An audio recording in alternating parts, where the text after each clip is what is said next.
corruption, c'est vraiment un thème difficile à définir. Très difficile à définir. Mais j'avoue que c'est une action qui oblige une personne à faire quelque chose contre son gré. Parce que peut-être je l'ai forcé avec de l'argent, ou je l'ai influencé, ou je l'ai intimidé.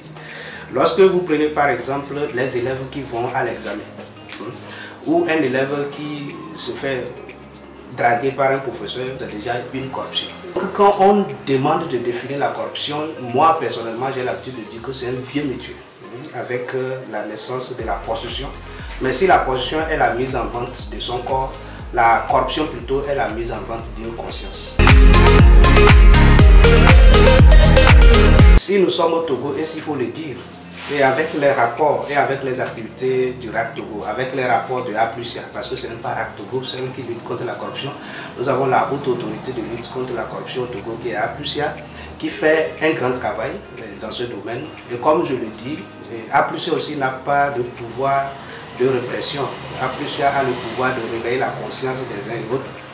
Mais celui qui peut réprimander, c'est la justice togolaise. Et nous aujourd'hui, nous disons qu'il faut vraiment recadrer la justice togolaise, et en ce sens qu'on puisse sévir et punir.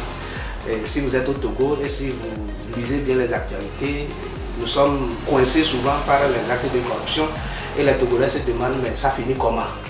Vous prenez le souci de pétrole Gates, voilà. Vous allez la route Vaughan, Lomé en Foin Vaughan. Donc c'est des actes qui aujourd'hui font demander à la population que mais est-ce que la lutte au Togo est réelle? Donc la corruption au Togo, c'est un problème qui mine le développement de notre pays. Et ensemble, nous devons lutter contre. Si je vais aller dans les conséquences de la corruption, par exemple, vous savez actuellement que le nord du Togo est menacé. Voilà, ce sont les conséquences de la corruption. Qu'on me dise que vous luttez contre la corruption est une mauvaise chose, je dirais donc de ne pas lutter contre l'extrémisme, de ne pas lutter contre les terroristes. Parce que c'est l'argent de la corruption qui permet de financer ces gens de réseaux. Et donc il est question de lutter contre la corruption. Que chaque Togolais se dise que la lutte contre la corruption ou la corruption ne doit pas passer par moi. Et là, le terrorisme ne va pas toucher le Togo. Elle est importante dans plusieurs domaines. Lorsque nous lançons des concours de recrutement et qu'on ne donne pas les résultats, parce que c'est mon frère qui doit occuper cette poste, vous êtes d'accord que nous allons toujours produire de mauvais résultats.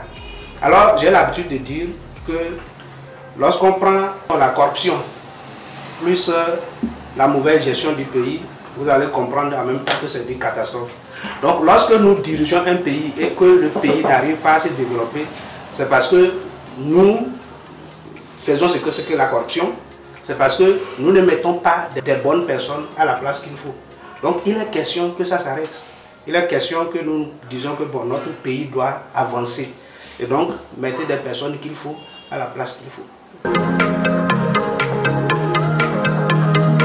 Les recommandations au niveau du RAC Togo, nous l'avons toujours dit, si nous avons la chance d'être invités sur les médias, nous le disons haut, toujours fort, il faut revoir l'espace juridique au Togo. Il faut faire plutôt comme une métamorphose de la justice togolaise. Il faut aussi leur donner du pouvoir afin qu'ils puissent sévir comme ça se doit, qu'ils ne soient pas influencés, parce que c'est un pouvoir. Qu'on permette aussi à A+A, parce que c'est l'autorité que nous avons qui lutte contre la corruption, qui est étatique, qu'on permette à A+A de faire sérieusement son travail. Alors, qu'on mette au niveau de l'A+A, par exemple, les journalistes d'investigation, qu'ils travaillent comme ça se doit. Et que ces journalistes d'investigation soient composés de plusieurs couches. Donc, on doit avoir un journaliste banquier, un journaliste venant de la justice, un journaliste venant de l'OTR. Donc la lutte contre la corruption, ce n'est pas une seule personne. L'État seul ne peut pas lutter contre la corruption. Donc nous demandons au niveau de l'État d'être encore plus sérieux. Nous demandons au niveau de la population que chacun cultive sa conscience pour dire que lutter contre la corruption, c'est faire évoluer notre pays. Donc je parle ici de 4 entités ou 3, donc le gouvernement, la société civile, les entreprises, les chefs d'entreprises, ceux qui pensent qu'ils vont passer par la corruption pour avoir des marchés.